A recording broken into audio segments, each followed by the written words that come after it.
Good things come to those who wait, and wait we did when it comes to King of Cards, the latest and final expansion to Shovel Knight Treasure Trove. Believe it or not, this new game was revealed way back in August in 2017, and if you watch the trailer from back then, you'll notice it looks exactly the same as what we got this week. And judging by how good it is, it makes you wonder, why did we have to wait so long? Showdown! King of Cards is the prequel story for King Knight, one of Shovel Knight's enemies in the original game. If you recall from the previous DLC, the Order of No Quarter weren't evil voluntarily, they were forced into their villainy.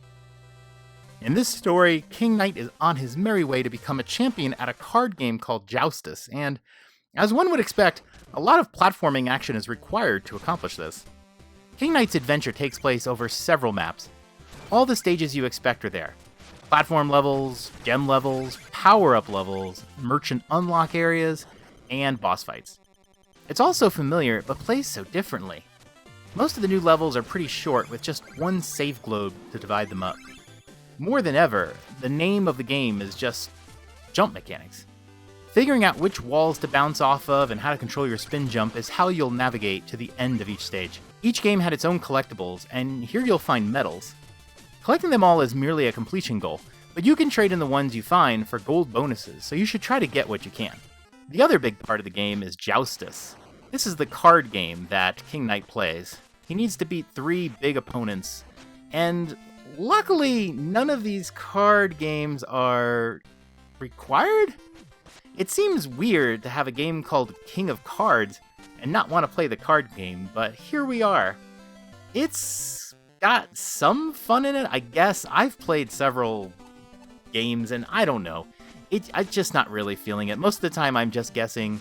You can start to see some strategy there, but I don't know. It's not really for me. I have been trying to play through them because you can get power-ups by beating the opponents.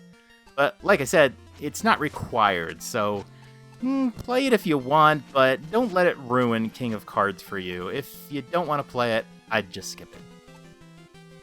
If you've never played Shovel Knight, you may not understand why this game is just so good. After all, it's just a retro-style platformer, right? Well, yes, but what makes this game so popular and so worth coming back to over and over is how perfectly executed it is. The graphics are amazing, the music is inspiring, the controls are perfect. It feels so good. The level design is incredible too, but above it all, it's those completion goals. You just want to find everything there is to find in the game, and playing through levels over and over again just doesn't really get boring. Every time you start a new save file, you're asked to pick which of the campaigns you want to play. There's 4 of them. And there you are, a completely bare save file that just begs you to fill it. When I started King of Cards, I knew I would be playing it far beyond merely beating the final boss, but what I failed to realize is how much I want to go back to my older saves, and fully complete those too. There goes all my leisure time. So, earlier, I wondered aloud why King of Cards took so much longer than we expected to release. In August 2017, just 5 months after the release of the Nintendo Switch, we got a hilarious advertisement for the Shovel Knight Amiibo 3-pack. Everyone loved it, everyone pre-ordered, and we all expected it to come out soon. Months went by, delays kept happening, and after 2 years, I wondered if all the Amiibo were collecting dust in a warehouse somewhere. Where was King of Cards? Then, earlier this year, we got our answer. Shovel Knight Showdown. This Smash Bros. Style fighting game lets up to 4 players battle it out. You can either have a straight stock battle, or compete for gems. It's a fun diversion, but really it just makes you want to play regular old Shovel Knight. To top it off, the game and its 9 playable characters each have their own story mode. Everything presents so well and it's really well crafted. But honestly, I found it also overwhelming. I already have 4 games and 1 to play. Now there's a fighting game that has 9 more story modes?